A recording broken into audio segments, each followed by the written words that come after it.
नमस्कार, आप देख रहे हैं न्यूज़ 20। मैं आपके साथ काजल सैनी। जैसा कि आप सभी जानते हैं कि जनपद मुरादाबाद में नगर निकाय चुनाव होने हैं, जिसको लेकर चुनावी चर्चा में मैं आपके साथ लगातार बनी हुई हूं और सभी प्रत्याशी दावेदारों से जाकर बात कर रही हूं कि किस तरह की उनकी रणनीतियां हैं, किस तरह की उनकी तैयारियां हैं नगर निकाय चुनाव को लेकर के।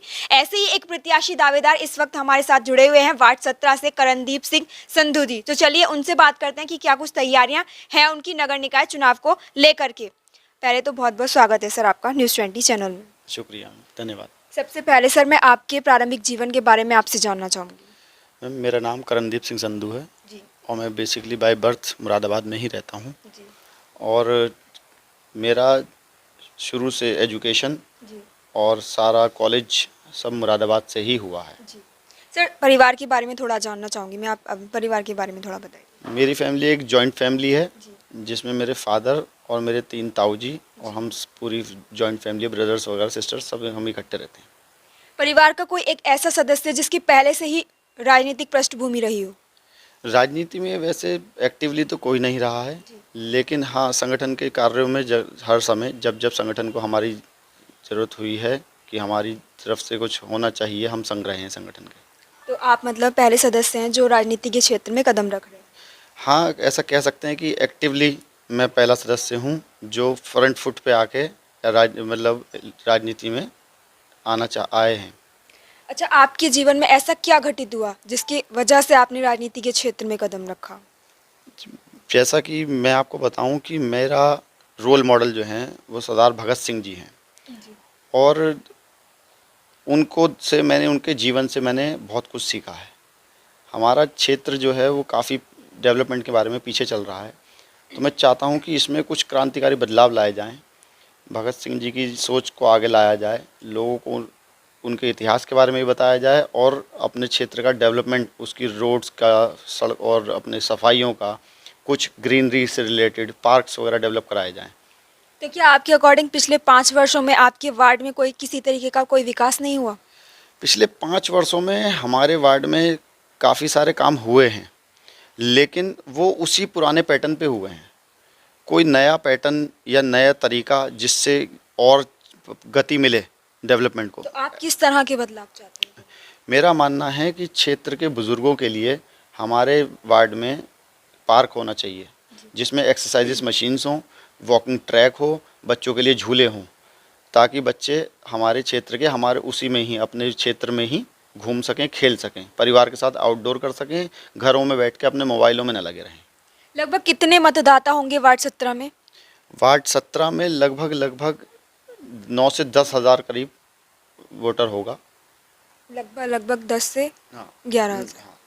अगर जो वार्ड 17 की जो 10 से 11 हज़ार मतदाता हैं वो आपको चुन कर के लेकर आते हैं, तो क्या प्राथमिकताएं रहेंगी आपकी। अगर पार्ट संगठन का और जनता का आशीर्वाद मुझे प्राप्त होता है, जी तो मैं अपनी तरफ जी जान लगा दूंगा इस क्षेत्र की सफाई के लिए, इस क्षेत्र की रोड व्यवस्था के लिए, और इस क्षेत्र के जो भी जायज़ मांगे होंगी उसको पूरा कराने के लिए। उसके लिए आपकी किस तरह की रणनीतियां हैं, किस तरह से आप कार्य करेंगे। मैं पार्षद अगर मैं चुना जाता हूँ जी संगठन के और जनता के आशीर्वाद से, तो मैं एक कमेटी बनाऊंगा, जिस कमेटी में हर गली से एक व्यक्ति सदस्य होगा। वो व्यक्ति अपने क्षेत्र की समस्याओं से मुझे अब डायरेक्टली अवगत कराएगा, और मैं एज ए पार्षद और ये कमेटी के सदस्य मिलकर उस कार्य को कराने के लिए अपनी 100% डिवोशन देंगे। अच्छा सर, एक दौर ऐसा भी आया था कोरोना काल, जिस दौर में दुनिया के सभी लोग जो थे वो अपने घरों में कैद हो गए थे। उस दौरान आपने किस तरह से समाज में कार्य किए, जैसे कि अभी आपने बताया था कि मैं समाज में निरंतर कार्य करता भी रहता हूँ। कोविड काल में बहुत नुकसान हुआ हमारे मानवता को, लेकिन एक हमारा संगठन ऐसा था जिसने, भारतीय जनता पार्टी ने और उनके कार्यकर्ताओं ने आगे बढ़कर हर चीज़ में लोगों के लिए हर प्रयास किया। उन्हें ऑक्सीजन की अवेलेबिलिटी कराने की हर प्रयास किया, उन्हें राशन, उन्हें जो भी उनकी बेसिक नीड्स थी, उन्हें घर घर जाके, इवन हमने और हमारे संगठन ने भी प्रॉपर जहाँ जहाँ हमारे क्षेत्र में हमारे कुछ ज़रूरत पड़ी, सब ने अपना जी जान लगा दिया जो भी किसी भी व्यक्ति की दिक्कत थी किसी भी प्रकार की, उसे अपनी तरह पूरा करने की कोशिश की गई। सर अब मैं ये पूछना चाहूँगी कि वार्ड 17 में अब जो जनता है उनको आप क्या मैसेज देना चाहोगे, क्या उनसे अपील करना चाहोगे? मैं वार्ड 17 की जनता से यही कहना चाहूँगा कि अगर आप सबका प्यार और आशीर्वाद मेरे पे बना तो मैं आप लोगों को किसी भी तरीके से निराश नहीं करूँगा। तो जैसे कि आपने देखा, हमने सर से बात की, उन्होंने बताया कि राजनीति में क्यों आना चाहते हैं वो, और पिछले 2007 से वो राजनीति के क्षेत्र में जुड़े हुए हैं, किस तरह से वो समाज सेवा के रूप में कार्य भी कर रहे हैं। तो इसी के साथ में जुड़े रहिए न्यूज़ 20 पर मेरे साथ। धन्यवाद।